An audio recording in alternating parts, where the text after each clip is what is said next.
Programme में एक बार फिर खुश आमदेद नाज़रीन। कुछ ज़िक्र करते हैं मुल्क की सियासी सूरत हाल। और आपने देखा है कि इस हफ्ते में तहरीक इंसाफ के कई रहनुमाओं को नई मौके के मुकदमात में 9 से 10 साल की सज़ाएँ हुई और चीफ मिनिस्टर खैर पख्तूनख्वा अली अमीन गंडापुर समेत कई रहनुमाओं के अब वारंट गिरफ्तारी मुख्तलिफ मुकदमात में जारी हो चुके हैं। और इस दौरान गोया कि ये भी सुनने में आ रहा है कि तहरीक इंसाफ 5 अगस्त के बाद से एक बहुत बड़ी तहरीक चलाने जा रही है। तो गोया कि आने वाले हफ्तों में महीनों में क्या होने जा रहा है। हमारे साथ मौजूद हैं पाकिस्तान मुस्लिम लीग के रहनुमा निहाल हाशमी साहब और उनके साथ हमें ज्वाइन किया है अली इमरान शहजाद साहब। आप तर्जुमान हैं चीफ ऑर्गेनाइज़र पंजाब के और साथ में आप वकला की जो टीम है तहरीक इंसाफ की उसके भी अहम रुकन हैं। तो सबसे पहले तो मैं गुफ्तगू का आगाज़ निहाल हाशमी साहब आप ही से करूँगा। सर, ये जो सज़ाएँ हुई हैं गोया के उसके बाद जो जजमेंट के ऊपर तनकीद हो रही वो ये हो रही है कि जो एविडेंस थी वो तो शायद चंद पुलिस एहलकार थे जिनकी गवाही के ऊपर 9 से 10 साल की सज़ाएँ सुनाई गई। सर, क्योंकि आपका शोबा भी वकालत है, आप लॉ के एक्सपर्ट माने जाते हैं सर, इस तरह की गोया के एविडेंस की बुनियाद पे इतनी बड़ी सज़ाएँ देना आगे चल के अपीलेट कोर्ट्स के अंदर सर ये सज़ाएँ बरकरार रह पाएंगी या जो माजी में होता रहा है इस मुल्क के अंदर कि 10 से 14 साल की सज़ा फिर हाई कोर्ट में जाके सज़ाएँ भी ख़त्म और फिर मुल्ज़मान को रिहा भी करना पड़ता है। बिस्मिल्लाहिर्रहमानिर्रहीम। शराजी साहब, जहाँ कुछ लोगों को सज़ा हुई है वहीं पे काफ़ी लोगों को बरियत भी हुई है, उन्हें रिहा कर दिया गया है जिनके खिलाफ एविडेंस नहीं थे। तो ये एक चीज़ एविडेंस आता है हमारे सामने कि जिनके खिलाफ एविडेंस थे उनको रखा गया और जिनके खिलाफ एविडेंस नहीं थे उनको रिहा किया गया। और दूसरा, जो मैं और आप जैसे लोग हमने 9 मई को अपने आंखों से देखा है, तो एक लिहाज से आप समझ रहे पाकिस्तान के करोड़ों मीडिया के जो लोग हैं जो देखते हैं, मीडिया नाजरीन हैं, उन्होंने अपनी नज़रों से बहुत सारी चीज़ें देखी हैं। उन सब के बावजूद अगर ये इजाज़त है उनको कि जनाब आप मुतमईन नहीं है अगर अपने इस फैसले से, तो आपको इख्तियार है, आप अपर कोर्ट में जाएं। पाकिस्तान एक डेमोक्रेटिक मुल्क है, यहाँ पे आइन है, कानून है। आप जाएं, जा करके अपना जो अपील है, जो आपका मुद्दा बनता है, उसको आप पेश करें। और जो दूसरी अदालत, जो नेक्स्ट फोरम है, जो अपीलेट फोरम है, वो अगर महसूस करेगी कि आपके एविडेंस में कमी पेश हुई है, आपकी रेगुलरिटीज ठीक नहीं हुई है, एविडेंस सही नहीं रिकॉर्ड हुआ है और आप बेकसूर हैं, तो यकीन जाने आपकी बेकसूरी साबित हो गए और अगर आप रिहा होंगे तो हमें बहुत खुशी होगी कि एक बेकसूर आदमी को फाइनली अपील में उसे रिहाई हुई। मगर मैं समझता हूँ निहाल हाशमी साहब, बुनियादी तौर पे जो सर एतराज़ जो बुनियादी तौर पे निहाल हाशमी साहब वो है ना कि एक तो 2 साल से मुकदमात पड़े रहे, फिर जब सुप्रीम कोर्ट के आइनी बेंच ने फौजी अदालत से मुताल्लिक केस निपटाया तो वहाँ पे एक टाइम फ्रेम दिया गया 4 माह के अंदर इन मुकदमात को निपटाया जाए और वो 4 माह भी शायद अगस्त में जाके पूरे होने जा रहे हैं। सर, उससे ये तासुर मिलता है कि एक तो ये है कि शायद शवायद मौजूद ही नहीं थे तो उन केसेस को आगे नहीं बढ़ाया गया, और फिर जब मैं कह रहा हूँ कि सर अगर अपीलेट कोर्ट्स के अंदर जाके ये सज़ाएँ बरकरार नहीं रहती तो फिर एक तासुर तो उभरता है ना कि सियासी बुनियादों पर बनाए गए और फिर मुकदमात का मुस्तकबिल वो हुआ जो माजी में होता रहा है। सर, तो ये तासुर तो फिर दुरुस्त नहीं होगा ना। ये हमने आपने सबने अपने आंखों से देखा कि 9 मई के दिन कौमी हीरोज को और उनके जो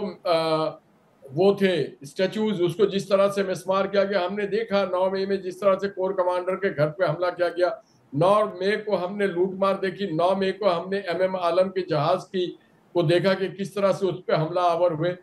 तो हमने 9 मई को बहुत सारी चीजें देखी। अब जहां तक आपने कहा कि डिले हुआ, तो डिले करने की वजूहत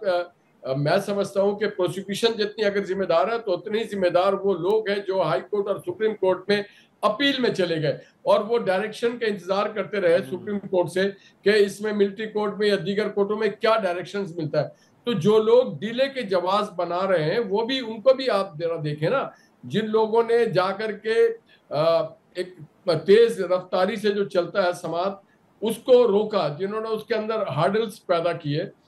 और उसके वजह से ये देर हुई और उसके बाद मजबूर होना पड़ा सुप्रीम कोर्ट को और उनको ये हुक्म सादिर करनी पड़ी कि आप जाएं, जाके अगस्त तक इन सारे मुकदमात को ये कर दें। तो इसमें अगर आप अपने इस जो क्रिमिनल ऑफेंसेस थे इसको पॉलिटिकल ऑफेंस बनाने की कोशिश करेंगे तो कहीं ना कहीं फेलियर होगा। पॉलिटिकल ऑफेंसेस को आप पॉलिटिकली हैंडल करें, मगर जो मैं एज ए क्रिमिनल प्रैक्टिशनिंग लॉयर कह रहा हूं, जो क्रिमिनल ऑफेंसेस है उसके अंदर क्रिमिनल तरीके से आपको जिरा भी करना होता है। एविडेंस भी अगर आपके पास शवाहिद है तो आप वो लेके आए। मगर मैंने ये जो देखा है, मैं प्रोसिक्यूटर का वकील नहीं हूं,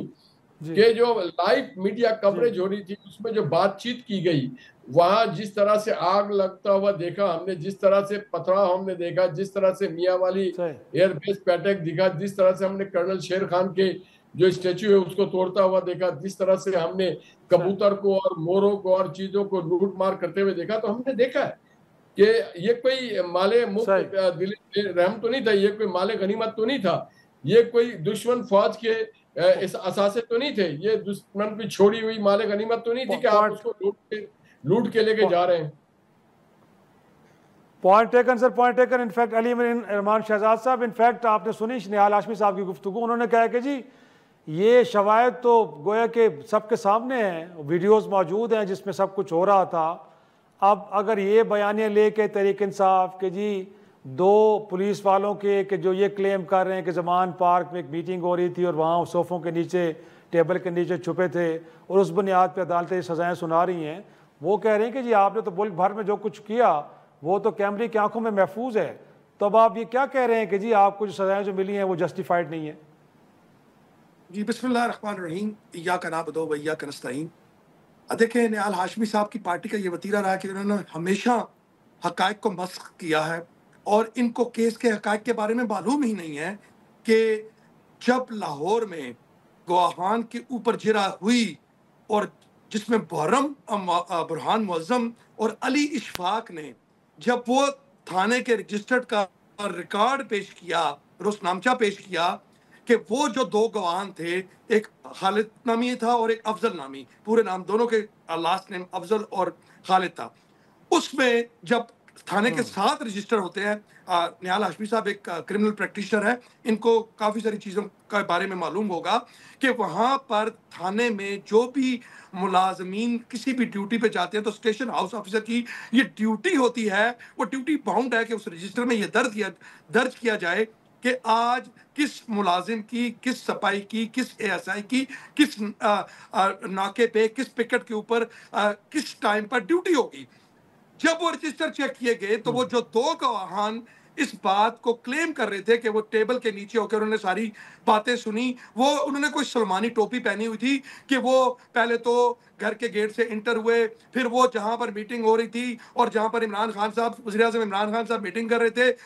वो उन टेबल्स के नीचे चले गए और फिर वो टेबल के नीचे बैठकर सारी देर सुनते रहे और जो उस मीटिंग में शरीक लोग थे किसी को मालूम नहीं हुआ। अब कोर्ट के अंदर ये बात प्रूव कर दी गई है कि वो दोनों मुलाजमीन थाने के, जिनको इनकी जो स्टार विटनेसेस थी, वो उस दिन छुट्टी पर थे, वो तो उस दिन थाने में मौजूद ही नहीं थे और रजिस्टर में ये दर्ज है कि वो दोनों छुट्टी पे थे। अब आ जाते हैं बाकी हक़ाइक़ पर। हमने बारहा, वज़ीर आज़म इमरान खान ने बारहा ये बात की है कि अगर 9 मई के अंदर कोई भी पीटीआई का कारकुन मुलव्वस है तो उसको बिल्कुल सजा दी जानी चाहिए। हम कभी भी अपने शहीदों के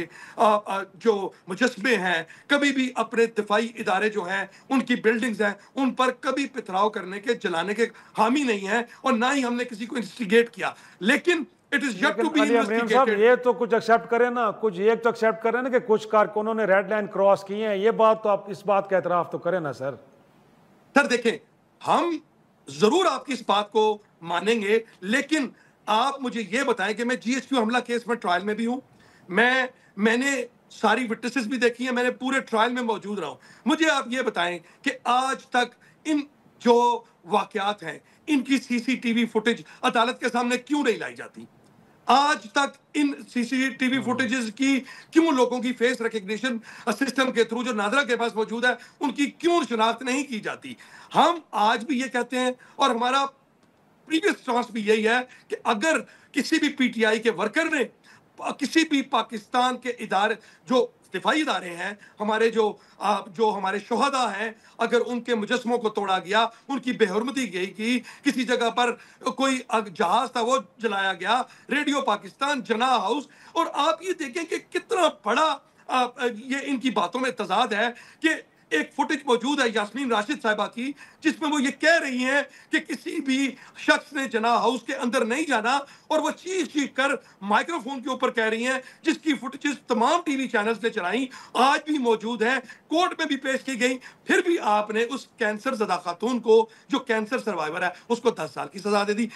आप ये देखें वो, लेकिन वो कहते हैं ना कि वहां तक ले जाना भी एक जुर्म था, और उसके बाद जब मॉब इकट्ठा हो जाता है तो फिर उस मॉब की साइकी आप उसको कंट्रोल नहीं कर पाते, तो वहां तक वो लेके गई, वो कहते वो भी एक बहरहाल जुर्म था। एक छोटी सी ब्रेक से वापस, तो एहतजाजी तहरीक कितनी ज़ोरदार होगी और हुकूमत वक्त क्या उसकी इजाज़त देगी या उसके रोकने के लिए फिर वही कंटेनर खड़े होंगे पूरे मुल्क में जैसे माजी में हमने देखे। एक छोटी सी ब्रेक के बाद डिस्कस करते हैं।